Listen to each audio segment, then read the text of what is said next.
All right, Bass. In the flesh, here we have it. The elusive Colby Plus backpack. Wow, look at you. You and I both. Oh no, that's not the travel wet and dry, is it? It is, but you got the duffel. I got the backpack. Oh, I got you. Okay, yeah, mine looked a little bit bigger. Cool. Well, those things are how great are the zippers on those things? This T-lock technology on the zippers on the Colby Plus. It's so heavy duty. It comes with lubricant and directions on how to use the zipper. Dude, that thing is tight. I'm super psyched on my wet dry bag. And frankly, both of these items, the backpack and the wet dry bag, are must have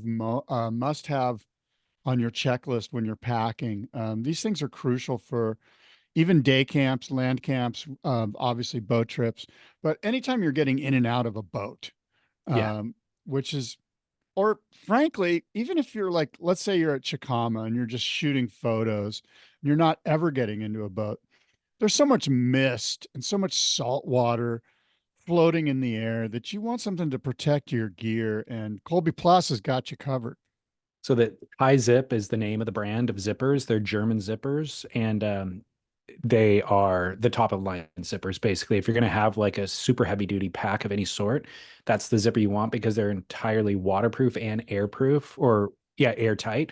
Like I can, if I had two hands available, I could show you. I could zip air into this bag, and it holds the air in. You can squeeze it, and it's just like a balloon, basically. Oh, So that's they're cool. really heavy duty. I would argue it's more backpack than most people need. Like, unless you're going to be doing heavy duty traveling, you don't need this to store your laptop in when you're going to and from work. However, if you are on a trip and you do need it, this is the best bag that I've seen. I don't have anything like this, and I never have. So I'm incredibly psyched. So Colby Plus, you know them for wetsuits, but they have three bags available now that they've just added to the line of wetsuits and accessories.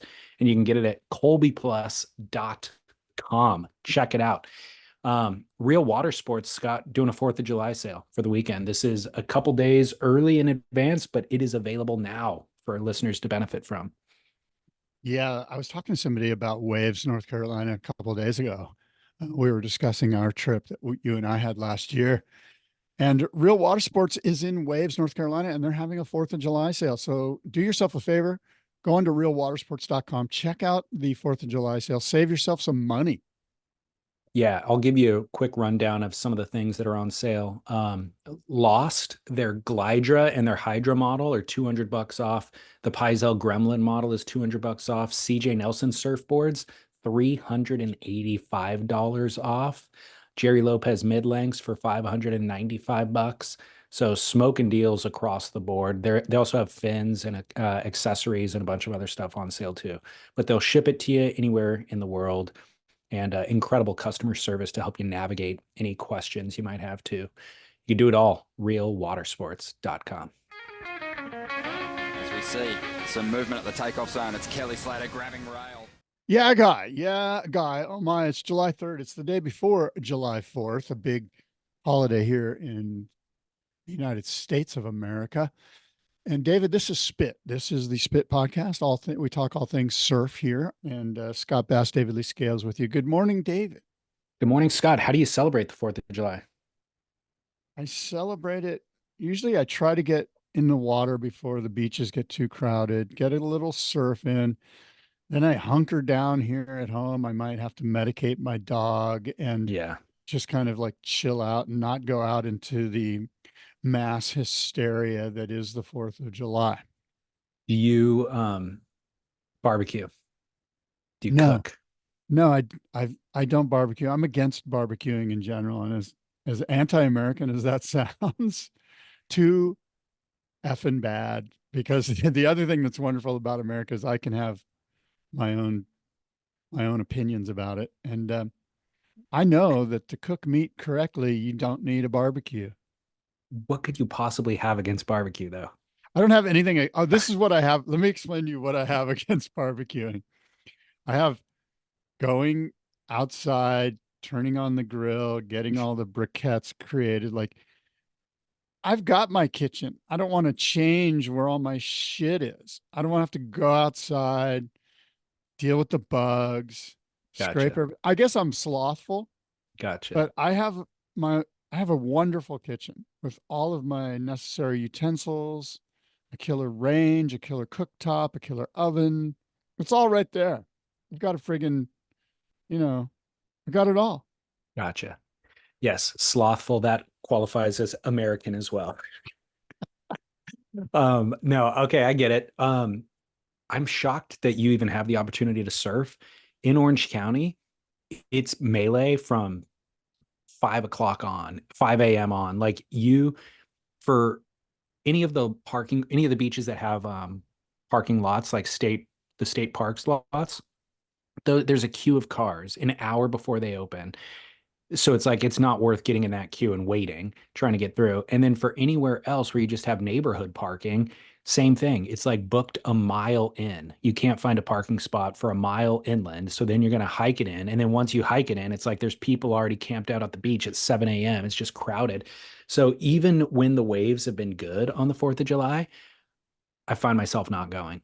The other thing is then they do the 4th of July parade in Huntington Beach. So they shut down most of PCH. So it's a complete nightmare. Yeah, it'll be tough even for me to get out early, especially because I think the weather forecast is for real sunny and warm here in Southern California. So all the people that are, just a mile or so east of the beach are going to be feeling 85, 90-degree heat, and they're all going to flock Yeah. towards the coast, which ironically will be it could be cloud, it could have that locked in sort of marine layer vibe and gray, and they'll be disappointed. Yeah. It's funny because families, especially if you live in Southern California, everybody thinks, let's go to the beach on 4th of July weekend. I spend my time at the beach all year round, and I think of 4th of July weekend as avoiding the beach at all costs, Yeah. like the complete opposite mentality. Yeah. But whatever, happy 4th nonetheless.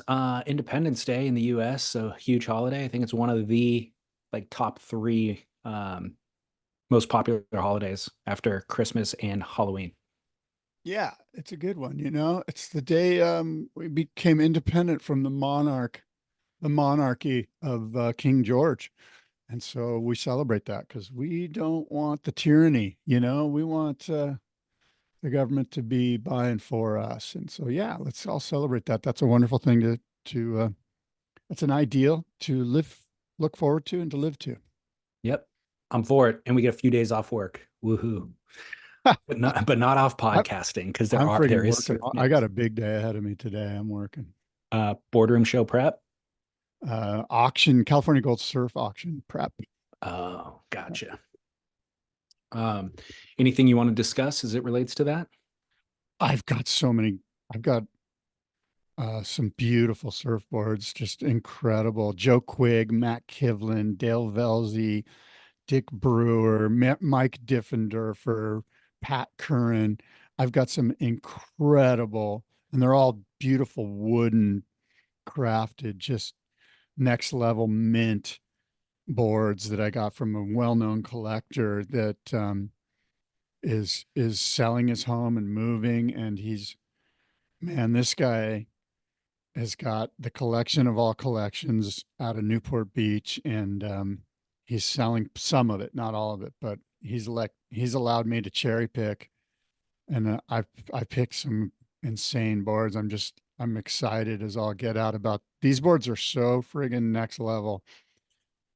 So I'm going to be shooting those boards today for the catalog, and so I've got my hands. I'm busy. I'm busy, but it's exciting stuff, and the stories behind each one of these boards, because this guy knew all of these characters. So Oh, he's a guy that would like literally pick up Pat Curran, drive him up to LA. They'd pick the balsa from from the wood warehouse and hand select the balsa and bring it back. And this guy had a custom jig made so that the nose rockers in these boards don't have to be scarfed in with extra wood. He made this jig so that he could bend the balsa, so it's one solid layup. These things are incredible, and pretty excited about it. so he had it made as his own personal board. Yeah, It was a custom. these are custom, one owner, with great backstory, incredible provenance because it's a one owner deal, and these boards have been stored at his home and this guy has, like storage for his Ferraris, storage for his wine cellar, storage for his watch collection, storage for his surfboard collection. This guy's house is like incredible, next level. And he's like a premier top shelf collector of everything that's collectible, like Paul Newman's Rolex and so forth and so on. Is he moving to Florida? He bought a home in Florida. He's Okay. one of these guys that has more than one home, and they're all insane. It's just always my guess when somebody is at the age of retirement in the US and they're moving, it's always Florida, Yeah, regardless of socioeconomic status. no income tax. Yeah, I think exactly. is the reason, right? So Yeah. when you start to peel off your assets for retirement, you don't get that which is oftentimes categorized as income, you don't get taxed on. Yeah. Well, fascinating. When does the auction go live? The auction catalog will be available sometime in late September. The auction goes live in October and runs for 2 weeks in early October. I think it's something like it might be like the 6th to the 20th or something like that. I don't have the exact dates. Why do you overlap it with the boardroom show? I don't know. It's just a good time for me to be working. Okay. I was going to say, it seems like double as much work, that you might want to space it out, or maybe you were doing it intentionally because they amplify one another. Yeah, there's a bit of that. And basically I try to get most of the auction work out of the way in advance so I'll do all the auction work now through August and then focus September and October for the boardroom show as far as like marketing and stuff like that. Yeah. All right, cool. Well, keep us posted on boards available and when we can see them in the flesh. Yeah, they're going to be insane. Are you shooting at that studio in Oceanside again? I am. That's a cool spot, dude. Yeah, it is a cool spot. Yeah. I happen to be in there. Do you ever use it? No, I went in there to record a podcast with Curtis Wood and you happen to have been there like the week before. Yeah. And so when I showed up, they're like, yeah, this is our photo studio. By the way, Scott was here last week. And I'm like, oh, wow. Yeah, he told me he was shooting boards, but I didn't even know that studio existed. Yeah, it's pretty cool. Those are rare to find, those Totally, especially on the coast. Yeah, exactly. No, it's a really cool spot. Yeah. All right. Well, hey, man, bunch of stuff going on in Surf World. Rio ended since we last spoke, which brings us down to one WCT event prior to lowers. We have one event that will decide the final five. We've got the Olympics coming up. Anything going on in your world, Scott? Where should we begin? Well, I think we should begin with who said that. I like it. Our ongoing game where you and I will quote a famous surfer and then we will ask each other to try to figure out who actually said that. Who said that, David? And I have one for you. I imagine you may have one for me. No? Okay. I did not prep one for you. I'm ready for you. I've got one for you. And I'm going to begin the quote now, David. So perk your ears up. Here we go. And I quote, "Years ago, I saw Ben Ipa slap a fin off of a guy's board. And I thought, now that's cool. He didn't punch anybody.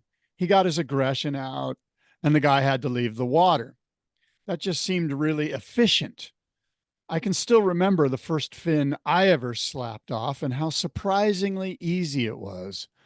Palm of the hand, wham, one pop, and the fin was laying on its side. Easy. So it was fins for a while, but that sort of got old. People had seen it and it didn't have the impact it once did. And then I saw Charlie Walker bite into a guy's rail, and I knew I had found the next thing. It was incredible. This guy's looking at his board with a big chunk out of the rail, and he couldn't even speak. He was so blown away. The sight of a man biting a surfboard was that bending." End quote. Who said that, David? A, Marvin Foster, B, Ken Bradshaw, C, Eddie Rothman, or D, Derek Dorner? Such a great story. That was an epic quote. I really don't have any insights into who would have said that. I'm going to just guess Marvin Foster. Okay. Good guess, but you're wrong. That was Mr. Ken Bradshaw. Wow. In an interview he did for Outside Magazine that Matt Warshaw conducted in 1986. Wow. Yeah. Fascinating. Yeah. That interview took place during a time when big wave surfing had just sort of started to kind of get to make its way back onto the surf media scene. Waimea Bay had had a couple of incredible seasons, and Mark Fu and Brock Little and Ken Bradshaw and others, many others, Derek Dorner, were tackling huge Waimea. And of course, photographers are on the North Shore photographing it. So when that happens, it becomes a story, and a couple of great seasons there. And big wave surfing sort of got, like I say, put back on into the national consciousness of surfers. Bradshaw's a name you don't hear too often anymore. But what a hilarious, Oh yeah. like you can do way more damage to, you'll cost yourself more money in dental work by biting into a surfboard than you will cost the victim in damage to their board. Yeah, you have to have a certain like Neanderthal DNA in your system. You know, like Bradshaw, you could see Bradshaw. He's kind of got looks like a lion. You know what I mean? Like you could see his jaw squaring down and not being an issue. So the Marvin Foster, I picked just because I thought of a more kind of animalistic response to whatever offense he felt might have happened to him. But the way that Bradshaw articulated it was not very Marvin Foster like. Marvin Foster would not have gone through that same cognitive process in how to intimidate the people around witnessing the thing. Whereas Bradshaw, on the other hand, does have the Neanderthal element in his DNA, but then additionally wants to send signals to everybody else around and has thought through the process of the most effective way to do it. So you're right. I should have landed on Bradshaw if I would have thought through this. Yeah, he's a very intelligent guy. You're right. He's a super smart guy.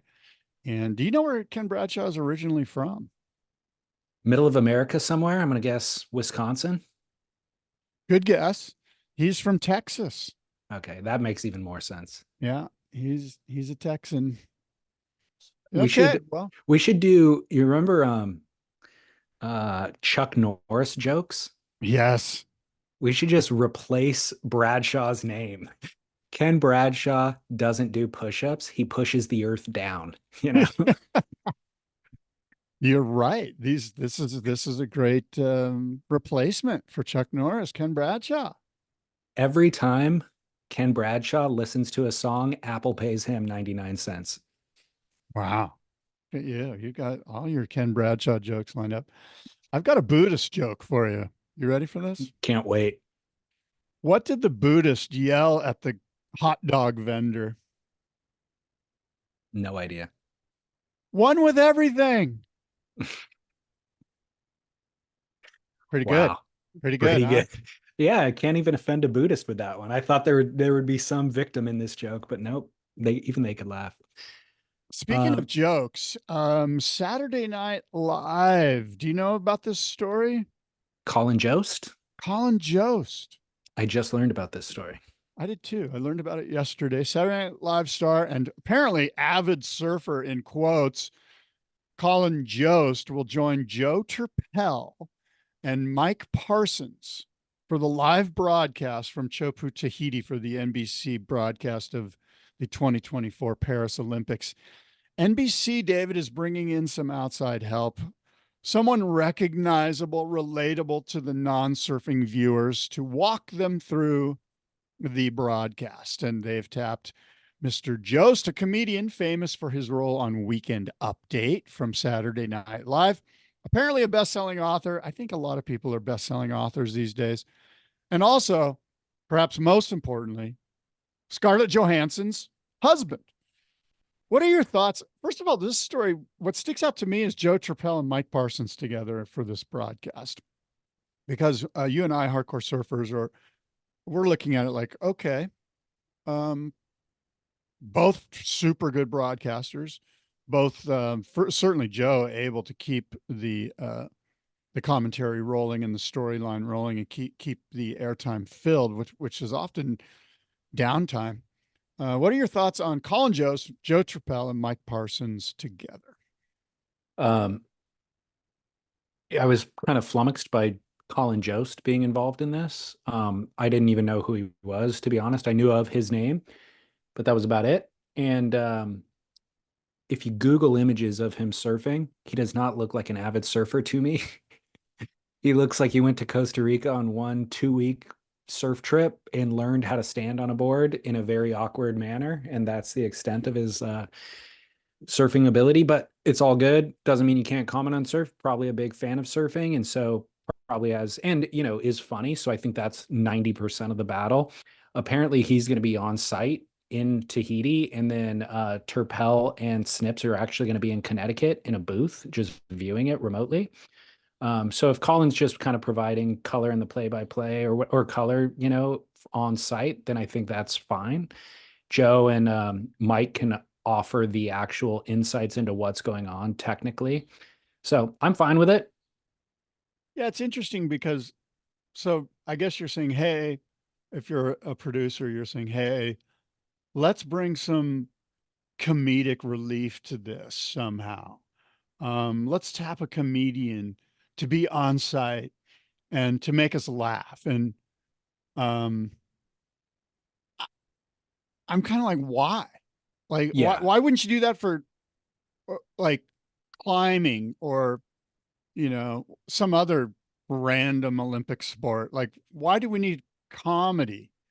Especially, by the way, if the waves are 8 feet and people are getting smashed, it's not the greatest moment to bring levity. It's going to be serious, especially because Joe, and if it's 6 to 8 feet, Joe and Mike are going to be like, hey, man, it's on. It's serious. Oh my gosh. They're going to be talking about how gnarly it is and how, Yeah. I don't know. It seems weird. Like, I don't get it. I don't I, understand why comedy for surfing and not for skateboard. well, no, the Olympics don't need comedy, full stop. Yeah. Like I agree with you. It does feel awkward if he was going out there with a routine and trying to crack jokes. I don't know that that's necessarily why they hired him. I think he's, so Why would they hire him other well, than his so much. comedic levity? Well, because so much of comedy is improv and being able to fill space and connect dots and keep people kind of engaged. And so I think that gives you a certain skill set that he can apply in this role, but he doesn't necessarily need to be adding jokes. He's just adding, I don't know what it is, buoying the audience's spirit, while they're viewing this thing. I think there is value for a non-surfing audience to have somebody who understands it on kind of a superficial level and be able to communicate it on that superficial level. He has an interest in surfing. He knows how to talk the talk. He probably doesn't know the technical aspects, of course, that Snips knows. So, but to have him kind of do that, be the stepping stone in communication between the core audience and the non-surfing audience, I think that has value. And then if he is nimble and agile as a communicator, which comedians are, then that covers most of the gaps. If he does try to ham it up, like you're talking about, that would be very, very awkward and probably a misstep. But I trust that he could read that room pretty quickly and make that adjustment. I've got two names for you that I think would be better based on what you just said, which I Okay. think are all valid. I think Colin Jost could be good. I understand that he's a marquee figurehead that non-surfers will go, oh, and they might be drawn to the broadcast, and then he'll do his thing, as you just mentioned. I got two guys that I think would be better. The first one is Tony Hawk, complete surfer, has been surfing for 35 years, incredible skateboarder. He's a good surfer, and he's an international name who's super intelligent, just as Colin is. Uh, I don't know. I think Tony Hawk might be better. Yeah, I think that's an interesting pick. I Here's don't, another one. Here's yeah, go another one ahead. for you. Kelly Slater, for fuck's sake. The elephant in the room. The greatest That, surf commentator in the history of surf commentating, and he's never done it before officially, end quote. I mean, that is genius. I don't know why I didn't think of that one. That is so obvious. Um, and he's not competing in the Olympics, which is really a shame, but wow, what an opportunity that leaves for the commentary. Yeah. Yeah, that's crazy town that he would not be on site commenting. I mean, when you watch like World Cup, don't they have Donovan? He's like in the booth, you Yeah. know, like Yeah. now I'm Yeah. not saying it. I'm sure at some point, NBC must have reached out to Kelly's people and said, "Hey, is Kelly interested? Here's the number." Yeah. And maybe Kelly's feeling so slighted or what? I don't know. I don't know. So I don't want to say NBC didn't reach out to Kelly. I'm sure that they must have. Who Correct? I mean, knows? right? Who knows? And who knows? Maybe his schedule didn't allow for it or whatever, but you think he would prioritize the Olympics. That would be a high priority for him. So yeah, It'd that be is good for his super. brand to be a commentator for the Olympics. And maybe he will be, but they didn't. Maybe he's just not the main commentator. Maybe he will be filling in some gaps in between. Who knows? All I know is I was looking up, I was curious about when the event actually starts and like Yeah. what the schedule is for running the event. So I looked Yeah. that up and it's actually July 27th. So we've got about 3 weeks, July 27th to August 5th. It's a 10-day window and they only need 4 days to run competition. So Yeah, I was looking at that too, and I kind of was thinking, oh, I should bring up the forecast. It's kind of too far out to yeah. really do it Yeah. justice. But Well, interesting. I'm glad to get Snips in the booth though. That's almost we buried that a little bit, but Snips is a very insightful commentator. Um, not a lot of fluff in his commentary. He just calls it like it is, and I really like his insights, and so I'm glad to have him in the booth anytime. I totally agree with that. The thing that you said, he calls it like he sees it, is the part that's great. Like he's not going to BS. He's not going to tiptoe around stuff. At least in the past, he hasn't. I don't know what kind of leash the NBC broadcast has on these two guys, but those guys will be great. And Yeah. Mike Parsons is great. By the way, I'm looking at the forecast here. Here's one thing for sure. If you're an Olympic surfer and you want to go to Chopu to warm up, it's going to be pumping from say the 9th of July through the 18th of July. You're going to have your moments because it's 8 to 10, 10 to 15, 15 to 20, 15 to 18, 8 to 12, 8 to 10, 8 to 10, 6 to 8. Like, Wow. there's going to be swell in the water. The wind could be there could be some issues with the wind, as there always is. But you know how the tropics are. You can't even trust these wind forecasts. The wind can switch a few degrees one way or the other, and all of a sudden it went from sideshore to offshore, and for 2 hours it's epic. And no forecast is really, especially in the tropics, from a wind perspective, is going to be able to nail that. So it's going to be, there should be some good edits, if you will, or Instagram reels or whatever of these Olympic hopefuls, these gold medal hopefuls warming up for the event. Going over the falls, getting detonated on the reef. Who knows? Chinese wave pool stars getting slashed. I hope Exactly. not, by the way. I'm all for it. I'm looking forward to it. No, we don't want anyone to get hurt. No, I'm all for the lead up to it though and watching all of it. Yeah. So we should just touch on Rio, which ended since our last podcast. It was a bust. There's no need to belabor it. The waves are wonky and weird. But it's worth discussing what the rankings look like moving forward because there was some major shifts in the rankings.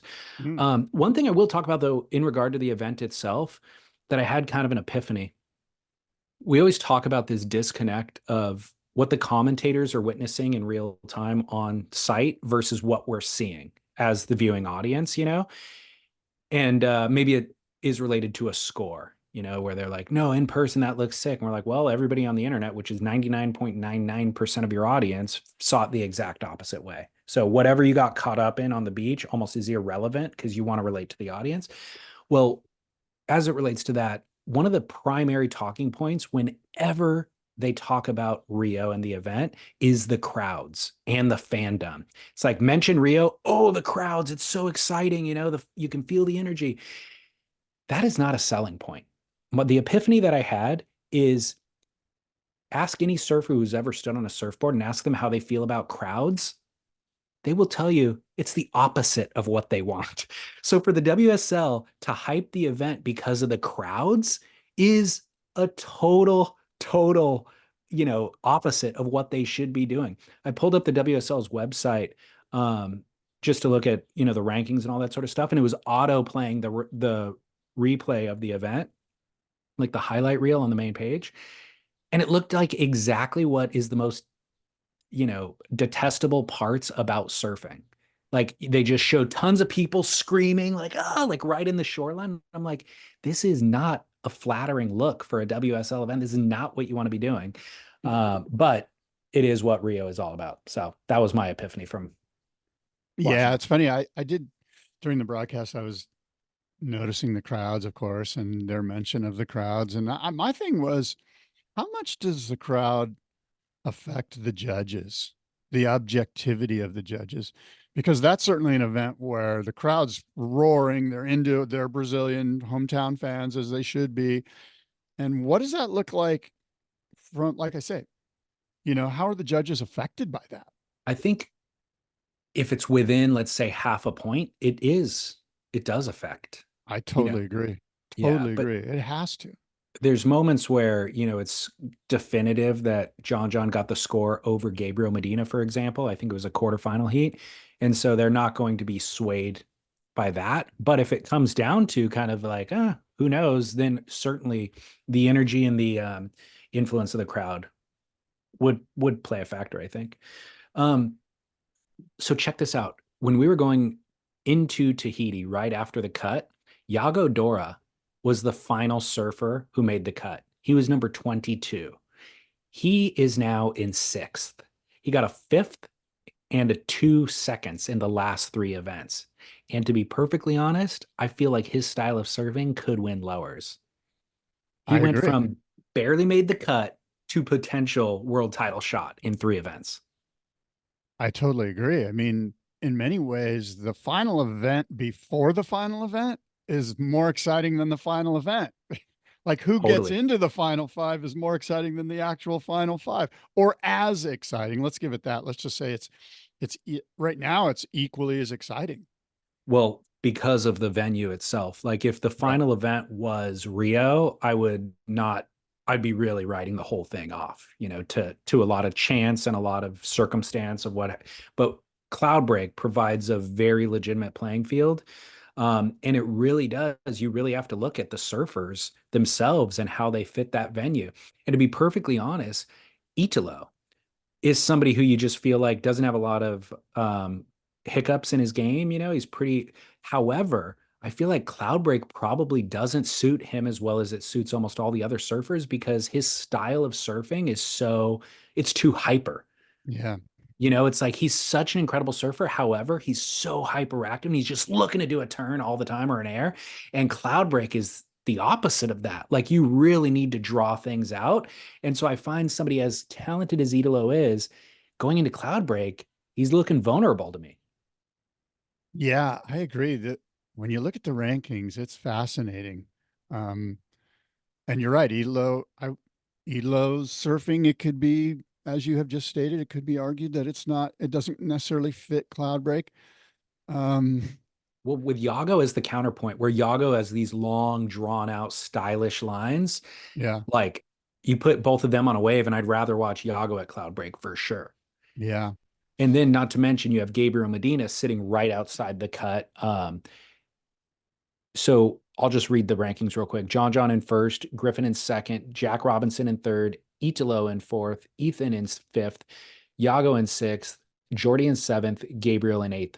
But the point difference between those 3 that are just outside of the cut and maybe positions number 5, 4, and 3 is not that big of a disparity. So you could see really what it comes down to is whether or not those top 5, aside from John, he's locked in, but those top 4 then, whether they falter or not. That's who this comes down to, because you don't see Gabriel Medina faltering. He's going to get 8,000 points, 7,000 points at least in Cloudbreak. And so it's up to Griffin, Jack, Italo, and Ethan to shore up their position and at least make a quarterfinal so that they stay in that top 5.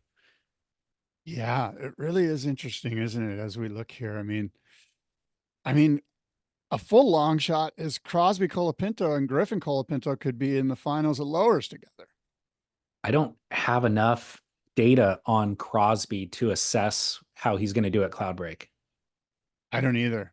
A, a, a fifth place gets you what? It gets you like 7,800 points or something. No, it gets you 4,700 points.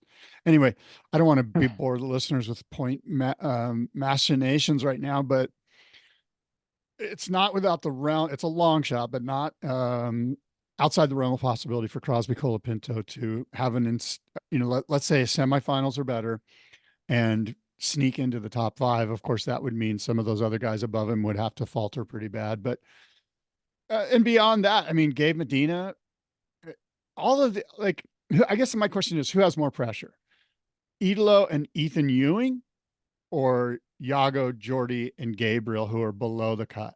Who feels more pressure? Italo and Ethan Ewing, I think. Yeah. So when I look at this top 8, as much as I love Ethan Ewing's surfing, and I think he's very well rounded, I don't know how that translates to Cloudbreak. Like I haven't seen enough footage of him going left on big waves to assess, his prowess out there. I feel more confident in Jack Robinson. I've seen him, I just think that's kind of a venue that is really well suited for him. I don't think Jordy, that has been his Achilles heel historically, is big left reef breaks. And so I don't see him kind of making the jump, but I do see Gabriel locking it in. I could see Yago locking it in. So I guess that would mean I see Italo and Ethan potentially falling out. And then the top 5 would be John, Griff, Jack, Yago, and Gabe. Well, wouldn't it be neat? I mean, as I look at this from a fan's perspective, really what we want to see, at least me, what I want to see, let me put it this, what I want to see is John, Griffin, Idolo, Yago, and Gabriel. That's the 5 I want to see at lowers. And it's the bottom, like 3, 4, and 5 would be the three Brazilians, Idolo, Yago, and Gabriel. Those guys going at it hard early in the day at lowers. And we get to a place where it's Gabe Medina versus Griffin. And then we've got Gabe Medina versus John in the finals. That would be insane. Or Yago versus John. Or Idolo versus John. I'd actually rather see Griffin versus John at that point. But wouldn't that be a great 5? I mean, that's the 5 I feel like if you're like Perfect World WSL and you could pull the strings and write the script, you want Yago and Gabe in the top 5, and you need, sadly, Jack Robinson and Ethan Ewing to drop out. Well, I think John is still the safest bet out of any of those scenarios. I think John, he doesn't even need the Cloudbreak points, but I think he could win Cloudbreak for sure. And I think he's the guy to beat at lowers at this point, especially coming off of what he did in El Salvador. I mean, Gabe and Yago and Idolo and Griffin and John, that's it. Yeah. That's what I want to see right there. Well, when you look at Ethan's last performance at lowers, coming off of breaking his back and showing up at lowers, I mean, he was insane. I mean, I guess obviously Felipe edged him out, but when you look back at Ethan's surfing, the heats leading up to the finals, I think would have won, or the final heat, the heats leading in where he was getting 8s and 9s, those could have won the final. Like he did among the best surfing that day at lowers. And so I would love to see him get a chance again. I mean, I guess he'd have to kind of level up since then, which maybe includes doing a big air on a first section or something like that. But all of his other surfing just looks so insane that it would be great to see how that compares to what John is doing this season. But I don't know. He's got to get through Cloudbreak. He's in a vulnerable position and he's got to get through Cloudbreak. So of the 3 Brazilians, Idolo, Yago, Gabriel, 2 of them, it's your call, David. 2 of them are going to make the final 5. One of them is going to drop out. Which 2 do you want of Idolo, Yago, and Gabe? Which 2 of those 3? Which do I think is going to happen? No, and what do I want to be in the top 5? Is the same answer. Italo out, Yago, Gabe in. Yeah. Interesting though, Italo has kind of reinvented himself and feels like he's got more energy coming into this than I would agree. than anybody, more momentum, more energy. But again, I Exactly. just don't feel like Cloudbreak suits him the best. Also, another thing that's worth noting is everybody in the top 5 currently has a win other than Ethan. And Italo and Jack have 2 wins. So if you look at that, you could argue actually Italo is, more qualified for the final 5 because he's got 2 wins under his belt, whereas John only has 1, Griffin only has 1. But the fact that everybody has a win in the top 5 other than Ethan is more than we could say about previous seasons. Like there's kind of, even though John's way out in the lead, there's more parity between the top 5 than there has been in the past. Yeah. Well, it's going to be interesting. Cloudbreak is it's after the Olympics. It's in August. Cloudbreak starts August 20th, so late August. We've got a lot of time before Cloudbreak. Wow. Okay. A lot of buildup. And so also worth discussing is the women's side because Caitlin Simmers picked up her 3rd win this season. She's really pulled away. At the beginning of the season, we were talking about kind of a battle between her and Molly Picklum, and she's really pulled away from Molly. When I look at, it's hard for me to assess the women at Cloudbreak. I don't know who's going to really perform there. But going into lowers, Caitlin's my pick for lowers. So it really doesn't matter what happens at Cloudbreak, to be perfectly honest. Caitlin's got her position locked in at first, so she will be at lowers, and I don't see anybody beating her at lowers. I think Caroline Marks is really the main threat for Caitlin Simmers at lowers, but Caitlin just looks head and shoulders to me above everybody else. Yeah, Cloudbreak's one of those waves where I feel like you really need to put time in the water out there. So it really is an experience wave. Part of me thinks Carolyn Marks has put in a lot of time there. I don't know why I say that other than I sense that she's probably flown over there a few times. I really don't know who's put the most time in, but I feel like that wave requires time in the water, and we'll see how that plays out. Yeah. My bet for the world title is Caitlin Simmers for sure. Okay, well,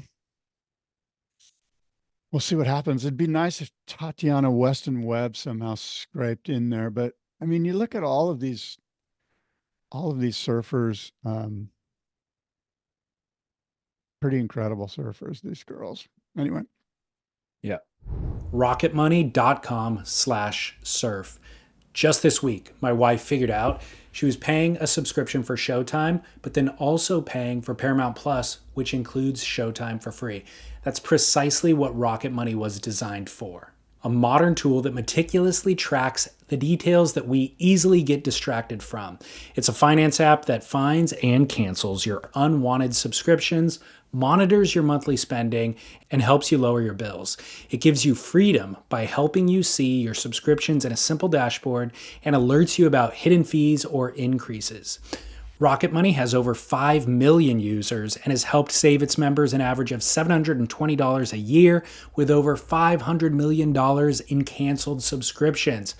Stop wasting money on things that you don't use. Cancel your unwanted subscriptions by going to rocketmoney.com/surf. Calm the clutter in your head, simplify the tedium of your financial life, and find freedom through rocketmoney.com/surf.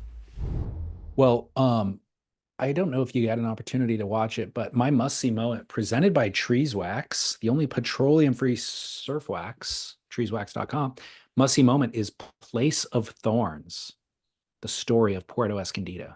Yeah, tell me more about this. You sent it over to me. It's been on my radar. Actually, Mitch, our friend Mitch, has sent it over to me to check it out, and I kind of scanned through it a little bit. Looks like just for watching the waves themselves, it's going to be a good documentary. 38 minutes. For somebody who has spent time at Puerto, I think you would really, don't scan it, just sit and watch it. I think you would really appreciate it. Place of Thorns documentary on the surf spot itself, presented by or produced by Now Media. They did a phenomenal job. I really commend. I mean, this is the quality. It's on YouTube. It's free, but the quality of documentary is equally as good as things that I watch on Netflix. The quality of the production itself. It's just Netflix probably doesn't have an interest in buying a surf documentary, but they really should because it's fascinating. So yeah, you're right. The wave itself, you forget until summer rolls around, how gnarly Puerto Escondido is. When you get reminded of footage of it each year, you're like, oh yeah, forgot about that. But it is so impressive to see these guys taking off on what look like closeouts, and they're just literally 30-foot faces, you know, and every bit as thick as they are tall. And it just looks so scary. And it's a closeout, and they're riding a giant gun, like an 8-foot gun. And you're just like, what are they thinking? And when they navigate it and get blown out, it is mind blowing. This is why I think the final five should be held there. I know that there's wind issues. I know that it basically kind of blows out by 10 a.m. And that's a type of wave that any little feather of an onshore wind kind of ruins it. It needs to be grooming and offshore. But regardless of that, you've got time to do it. You just probably couldn't do it in a single day, which I think, puts a crimp in WSL's production. Well, they've run big wave events there in the past. They've held events successfully where all the competitors got opportunities and stuff like that. So I think they could pull it off, especially if it's just 5 surfers. But the documentary does a great job in explaining how the wave has changed so drastically over the years. And to be perfectly honest, it's not nearly as good as it used to be. Yeah. And they still get days throughout the season that are as good and sometimes even better, Yeah. but they're fewer and farther between. They explain why it has Yeah. changed. And but ultimately what it's become is a shore break closeout. So It's it's more yeah. it's more closed out than it used to be. It's Mhm. closer to shore than it used to be. Mhm. Or the sand, the beach itself has become 100 meters, deep where it didn't used to be. So even if the wave's breaking in the same spot, it's just closer to the actual sand itself. The sand is a lot more hard packed and concrete like. So it's just it was always a big wave that was scary. Now it's a super sketchy wave in addition to Yeah. those. Well, So that's Place of Thorns, the story of Puerto Escondido. It's on YouTube, and I'm going to do you, watch it. I'm looking forward to checking it out. do you know why they titled it Place of Thorns? No. Do you know what Zicateka means? Zicatella? Zicatella. It means Thorn Beach. Well, so the Zicatella is that V-shaped thorn that like Oh, grows on the bushes there. It's oh, like cool. really hard, Uh-huh. firm, Ooh, V-shaped thorn. yeah. And so the place of thorns is what Zicatella translates to. Yeah. And back in the day, there were so many of those thorns, and they'd get knocked off the bushes or trees and kind of blown around the beach. So you couldn't even walk down the beach unless you had sandals on, because you would step on hundreds of those things, and they're super, super sharp. So throughout the documentary, they explain the history of the town itself. Actually, Edwin Morales is kind of the main talking head that's explaining the history. And it was a shipping port back in the 70s. They grew a lot of coffee in the hills there. So it was mainly kind of coffee shipping. They explain what Sure they did. uh, No. they explain the bathymetry of how, why that wave is triple the size of a wave right down the beach or anywhere else around. Yeah. They have the locals. They obviously Edwin being one of them, but then also Coco Nogales. They have some lokes that you've never even heard of unless you were surfing there in the 70s. They get some of them to chime in. They get Shane Dorian and Greg Long to chime in as well. Um, the interesting thing was there was never a plan for the growth. Like it was a small town and it grew due to tourism and just sprawled, but didn't have any infrastructure. So the sewage has essentially collapsed, and now that runs off into the water because there was never a plan for growth, Yeah. And so all of that development, the construction development, but then the things like the sewage running off, all of that has contributed to the change of the waves. What else was interesting that I was unaware of was it was one of the only spots in the world that was open to tourism during COVID. So they had a huge influx. It was like always had growth of tourism because of the wave, but because it's such a death-defying wave, that kind of limited how many surfers were actually interested in going there. But because of this detail during COVID, they had worldwide kind of A lot of Euros, a a lot lot of of people, Swedes. and the economy wasn't stable. And so homeowners or landowners saw this as an opportunity where there's this huge flux of tourism and interest in the location. So a bunch of people started selling off their land really rapidly. And so now development has ramped up even higher. People would buy the land and they're like, knock down the shanty and let's build a condo complex. And without the infrastructure and city planning in place, that's created havoc for runoff and landslides and all that sort of stuff. So those are all factors that are relating to the wave itself changing. But they have a really strong community activist kind of thing. And so people do, when they need something to change on a political level, they can kind of rally together and get the government's eyes and then get funds allocated so that they can stop some of this stuff and, invest in the sewage and stuff like that. Basic stuff. Wow. I look forward to watching it. I'm intrigued by it. It's a fascinating place. I haven't been there in 15 years. And from what I understand, and you might be able to tell me about this, I think there's development from, the harbor there all the way down to the point now. Is it just like nonstop homes and development all the way? It used to not be anything between, say, Far Bar and the point. It was just nothing. I have no clue. Hmm. Yeah, I can't speak to that specifically. They do also tell Matt Bromley's story. I don't know if you remember, about 2 years ago, he had a wipeout that was like covered in a lot of media. And they interview him and they show footage of the wipeout and then they show the injury itself. And it is just so gnarly. Like, the wipeout's not, as is often the case, the wipeout, when you watch the wave and how it all happens, just looks average. Mm-hmm. But when you have an 8-foot gun going over, the falls or through kind of the barrel, and then smacking you in the head, and those boards are just so bulletproof. They're built so strong and bulletproof, and that wave is so powerful. And that's what happened. Essentially, the board hit him in the skull and opened up everything to his skull. Like, you could see this giant flap completely cut open and skull right there. And if it would have hit him in the eye, if it would have hit him in the temple, he would have knocked out and probably drowned. So the fact that it hit him where it happened to hit him was fortunate, but it's such a crazy, crazy cut. And the surgeon at the hospital explained this happens all the time. Like, this isn't, you're getting a bunch of press because you're Matt Bromley and you're a famous pro surfer, but there's these types of injuries happen all the time down here. Yeah. So, Yes. Place is gnarly. I mean, people die there. I know. It's a regular occurrence, either, I mean, surfers, not so much, but occasionally. But just people having too many beers and deciding to go in the ocean. Right. Yeah, It's totally. gnarly. It's so gnarly. The cool thing about that story too was just all the surfers in the water came to his support and got him out of the water because he was unable to do it on his own. He came up from that wipeout and realized, like, he touched his head and just realized his head was completely screwed and there's blood everywhere.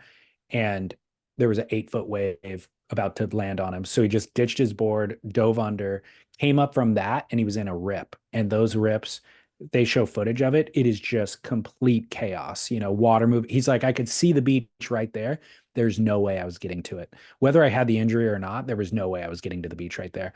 But all the surfers in the lineup saw him. There was like 10 of them, 12 of them probably, swam over to him, kind of helped him navigate, got him down the beach out of the rip and then into the beach where he then got medical treatment. But it was a life or death situation. Wow, that's gnarly. It Yeah. sounds intense. I can't wait to watch it. A couple of little fun facts about Puerto that I recall. The point down there used to have a tiger shark that was a local, entity. Like, it was known, they had a name for it. I'm trying to remember the name of it, but it was a big, mean 15-foot tiger shark that, you know, more than a number of times scared the entire point clean, everyone paddling in.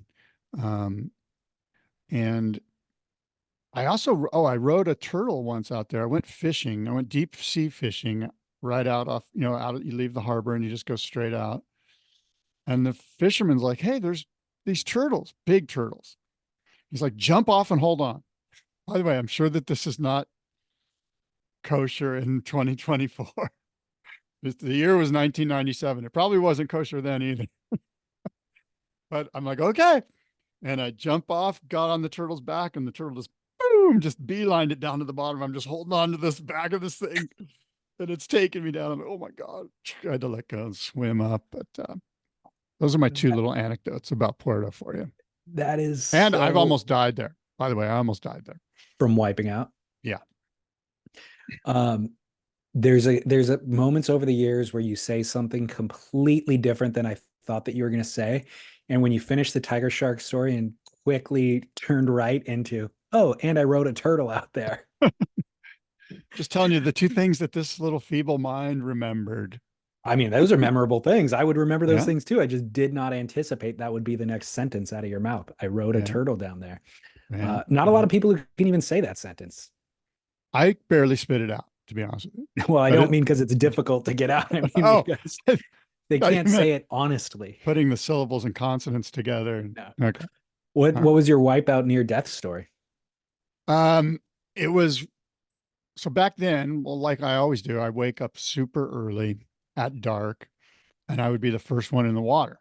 So I, had been down there about a week and I was on it and I was trying to make a name for myself and be out there early and get killer tubes before it got crowded, which I did. And this one morning I woke up and you could tell it was big. There was rumors that the big swell was hitting.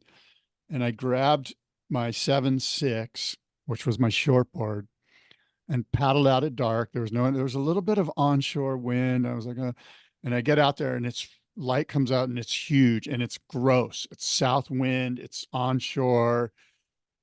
And I'm out there and I'm on the wrong board. It's so big that you need a 9.6 or whatever. It's one of those days when it's like 20 feet. I'm by myself. No one else is even coming out, and I'm just kind of trying to figure out what to do. I remember this one wave came in. I've told you the story before, but this one big left came in and broke. And it's the first time in my life I've ever heard a wave roar and moan and scream and belch and just like it was loud. And I remember pulling back going, oh my God. Like I gotta get in. I gotta get in. And I'm not sure exactly what happened next, but at some point, I think I paddled for a little wave to try to get in. Of course, I didn't get it, turned around, and here's 3 massive waves bearing down on me. And I'm just stroking, and I barely get through the first one, barely get through the second one, third one, bail my board, dive, no leash, of course. So now I'm swimming out there with nothing. I did have a swim fin. I always would have a swim fin in the back of my shorts. So I pulled out my swim fin, put that on, and basically, took 20 minutes. People were on the beach, like pointing, go this way, go that way, the whole deal. And you know how it is there. You're like 25 yards from shore and you're just getting worked. You can't get in. That last 25 yards is super hard to negotiate. Eventually I got onto the beach and, hit my knees and thanked God and coughed up some seawater and, had people come up to me and go, dude, no, that was gnarly. And it was. And it took me about a day to kind of get my wits about me and get my courage back up to paddle back out. But it was gnarly. Did you ever find that board? Yeah, that board made its way. Somebody grabbed that board. It made its way in. When you see the footage of Matt Bromley stuck in the rip after the wipeout, it really illustrates everything that you just said. It doesn't matter how good of a swimmer you are. I mean, certainly that'll help you survive longer, but the ocean is so vastly superior and sophisticated than you are. Like you are just an ant in a torrent, like there's nothing you can really do other than attempt to keep your head above water. And there's only a limited amount of time that you could do that. So yes, if you're an Olympic swimmer, you could do it for 50 minutes maybe, but anything short of that is, it's just a matter of time. And so that place is it's gnarly. It is. It's so, I mean, you are putting your life at risk if you were surfing out there. Yeah, it's a super gnarly situation. I'll send you a couple of pictures from the next day, and you'll be able to see that it was really good. The next day it got smaller and the sun came out. Like the day when this happened to me, it was gray and, Yeah. it was ominous, Yeah. The next day, this offshore sun came out, the swell died. It was about 8 to 10 and it was friggin' perfect. And, I've seen one image I remember of you going right, and I feel like you could even see the swim fin in your back. yeah, that's the photo that I have that I would send you. So you've I don't seen know. it. I don't understand how you keep the swim fin intact, like when you're duck diving and stuff. It's just snug, it was one of those duck feet. So it was kind of tapered, so Okay. you can just shove it down into your butt and then it just, and then you just tighten your board shorts so it's snug. And I mean, Puerto's, it's pretty easy to paddle out there. Like you can paddle out dry hair if you go down by the harbor. And so, you know, Okay.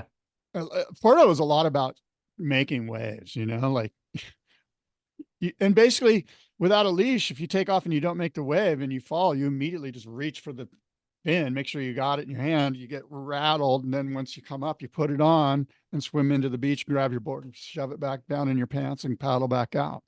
Yeah. Interesting. Yeah. Well, one final thought on this documentary was Shane Dorian's commentary is, A plus, super insightful, super professional. And I forgot to mention that to you about him at the Stab High event. He seemed, you would not think to put him in a commentary position at Stab High.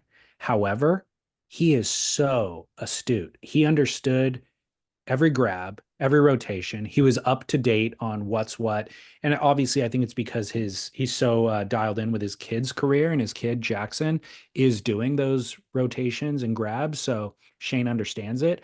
But his ability to communicate, I think that he's just more intelligent than a lot of people. Like he's just Totally. smarter. That's And exactly then it. and his ability to communicate is a talent that he also has. And then he understands, of course, surfing on such a deep level that he is right next to He's Kelly incredible. Slater. Exactly. Yeah. There's no doubt. Like in my mind, if the WSL had, like, I don't know, it would be a smart move to lock up Kelly Slater and Shane Dorian on finals day for your broadcast team. Yeah. Whatever the cost, it doesn't matter. Those guys can carry a broadcast. I mean, now talking about him for the Olympics as well, I know that his name isn't as well known as maybe Colin Jost or Kelly Slater, but he's Dorian's a coach. So I yeah, guess that's true. Parsons probably a coach too of Carolyn Marks, right? Or yeah, you're right. one of them, He I is. think. Yeah. Maybe I'm wrong. Anyway. So anyways, yeah, Shane, fantastic addition to the documentary. And the documentary also made me realize how much I would love to have a similar documentary about different spots around the world. Yeah. Well, I'm sure now media they probably got some good ideas. Yeah. Well, I have a Duke this week. Do you know which famous and influential surfer's birthday it is today? No. No, I don't. You should, and you should be celebrating it every year. Okay. Greg Knoll. Tom Curren turns 60 today on July 3rd. Oh. It is why I have a cake in the refrigerator waiting to be.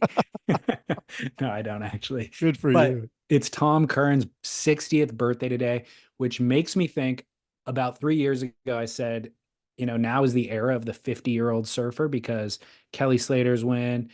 Pete Mel got that Mavericks bomb. There was a bunch of things that had happened. Tom Curren's free scrubber came out. I was like, man, it's never been a better time to be a 50-year-old surfer. I'm claiming this next era, never been a better time to be a 60-year-old surfer. And Tom is entering the fray. I would agree with you. And when Tom turns 70, it'll never be a better time to be a 7-year-old surfer because Mr. Curren is the style master. Okay, I'm giving listeners, in honor of Tom Curren's birthday, 3 recommendations, must view videos this week. You got some time off, presumably, for Independence Day in the US. Sit on the sofa and enjoy Searching for Tom Curren, pinnacle film, pinnacle art. Like, it's just a great piece of art. His surfing is still relevant today. You watch any of those waves at any of those locations and you go, that would make the A selection of clips for a modern edit, or it would win a heat at that venue. His narration is gold. Hearing Tom talk, and I'm not saying gold because he's being funny in the ways that he is on podcasts. It's actually insightful. Like, he is lucid. Like, you don't get to hear that often from Tom nowadays. And so being able to go back in time and hear directly from Tom is gold. That film is unbeatable. That might be one of the greatest surf films of all time. Well, you know how Die Hard is a Christmas movie? It's considered a Yeah. Christmas movie. Well, Searching for Tom Curren is now officially a July 4th movie. That's the movie you watch on July 4th, Searching for Tom Curren, in much the same way that you watch Die Hard during Christmas. Totally agree. Mandatory viewing every 4th of July. Gather the kids around. It's Oh yeah, a celebration. totally. It's high art. To be honest, like, it is so perfect. Yes. Searching for Tom Curren, number 1 on your list. Number 2 on your list, 5'5" by 19 and a quarter, the famous Lost film. They have a section with Tom Curren not riding a 5'5" by 19 and a quarter, interestingly. And he's in Australia with a mohawk. Uh, my favorite part about this, actually, not my favorite, but Pat O'Connell introduces the segment, and he's at Salt Creek. He's like a 20-year-old Pat O'Connell, and he botches. They put all of the outtakes in as the introduction to the Tom Curren section, but Pat like can't get the dimensions right. So he's like, "Hi, you're watching 5'5" by 19 inches, and this is Tom Curren." Oh, wait a second. "Hi, you're watching 5 feet and by 19 and a quarter of an inch. And they're like, cut, and he just keeps trying. So seeing a fresh faced 20-year-old Pat O'Connell is awesome. But then, anyways, the Tom Curren section, he's in Australia. And guess what? He's designing a board with George Greeno. It's like, great. it's so great. And Talk about a strange conversation. so strange, right? And I was watching it and I thought to myself, my editing of podcast conversations for Surf Splendor is based on my upbringing with surf films, because a more shrewd editor would cut out a bunch of BS, But I was raised on this style of surf film where they show this stuff with him just meandering around George's house and George shouting things from the other room, and they're having a conversation about templates, and George is like, "No, dude, you just hand draw the template. Like, what are you doing? Like, just get a piece of paper and draw. You don't need a curve. You know how to draw a curve, like little things like that seem unimportant. But to me, growing up watching it was the most interesting part of it. And so I was thinking about that does influence my podcast editing. Like, I've used surf films as a template unknowingly because I leave things in that would otherwise be cut out by a more shrewd editor. And I think they become Or maybe a not less shrewd editor. I would right. suggest that your discernment and understanding the nuance of what somebody else might think is trash Right. is actually the gold. And it doesn't come across as gold, I think, on modern viewing or modern listening. But if you give it 10 years or 20 years of time, and then you look back and, we just want more from Greeno. We just want more from Tom Curren with this much age. And so the fact that there was something that was captured in a moment in time that we now have to reflect on, I think becomes valuable. So it has to age a little bit.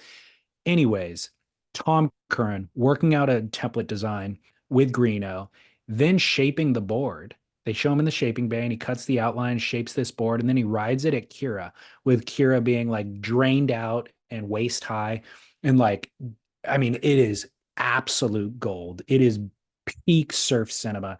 Tom Curren's segment in 5'5" by 19 and a quarter. You can find it on YouTube. And then my final bit, of course, is Free Scrubber, which is now 3 years old. It has 1 million views on YouTube, and it is peak Curren. Yes. And the climax at the end, when it just picks up the thing, like it ends perfectly. When he finds the actual free scrubber. Shh. Oh, sorry. Don't give up the end. As if they haven't already watched it 5 times. Okay, so anyways, well, Tom Curren, happy birthday, man. 60th. Heck yes. Heck to the yes. All right. Well, look, David, we've had a great show. We've said a lot, and a lot's been said, a lot's been discussed. And until next time, What- adios. Oh, One final note. Sorry, right at the final moment, but it was at the top of the show this is notes. one of those nuanced moments when This- normally you would edit this, but we're going to keep it. This I don't is ever edit anything, by the way. Oh, in my perfect. podcast. So we're operating under the same kind of style. Surfrider Foundation tips for an ocean-friendly beach. Look, if you are going to the beach on the 4th of July, super simple tips.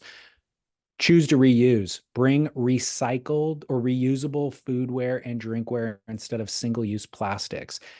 You know what? There's nothing better than eating. If you have a fork and you're taking a fork full of food, nothing better than eating off of a metal fork. Plastic forks taste gross. Food doesn't taste as good. You end up wasting it. You deserve elegance in your life. Use reusable silverware. Pack it in, pack it out. Obviously, if you leave the space or if you have space to bring it, you have space to take it back. So don't leave things on the beach. And this is all a reminder, of course, that July 5th is the dirtiest beach day of the year, every single year in the US. And so costs counties millions of dollars to clean up the beach after heathens leave all their stuff behind. So just bring usable, reusable stuff and then take it with you when you leave. And that'll help contribute to a more ocean-friendly beach. So, Okay. Now we truly have said a lot. Until next time, adios and aloha. all right, Scott, waterwaystravel.com. We are talking about Mexico in today's show. I Oh mean, boy. go to Mexico. Go to Mexico. Go to waterwaystravel.com. You will score waves this next couple of months in Mexico. Yeah, people are always like, "Hey man, where'd you go in Indo?" Blah blah blah. And Indo's great and all that, but for me, a 3-day strike mission to mainland Mexico is so simple, so easy, and you're not like getting engaged in sort of losing 3 weeks of your life. You can stay involved with your work or your kids or your family life and still slip down for 3 days, maybe 5 days, and get your CT on down there in mainland Mexico. So yeah, Waterways Travel, they're the people, they're the experts. Go to waterwaystravel.com, check out what they have offered there for Mexico. They have 3 different locations on offer for Mex. And also the great thing about them is part of your package includes not only transport to various surf spots, but surf guides that are the locals that are down there that can help get you into the right waves, uncrowded waves. And depending on swell and everything else that's happening, they're dialed in. So use the #1 surf travel concierge, waterwaystravel.com. And then while you're down there, wear your drifties. Get driftline.co, save 15% with promo code SPIT. David Drifties, the most comfortable board short in the world, a 0.5 mm neoprene lined now with the Yamamoto buttery liner. Oh my, I've got my drifties, 2 pairs. You've got your drifties. This is what we wear. This is comfort. This is function. And this is style. Drifties from driftline.co. And if you're going to be down there for 3 or 4 days, and you're going to be walking up the point, sand, all that kind of stuff, chafe is what you're worried about. And so that liner prevents chafe. You do not want day 3 of your trip to be ruined by your legs being rubbed raw. So get your drifties, prevent chafe, get that little bit of cushion, get that little bit of warmth at driftline.co.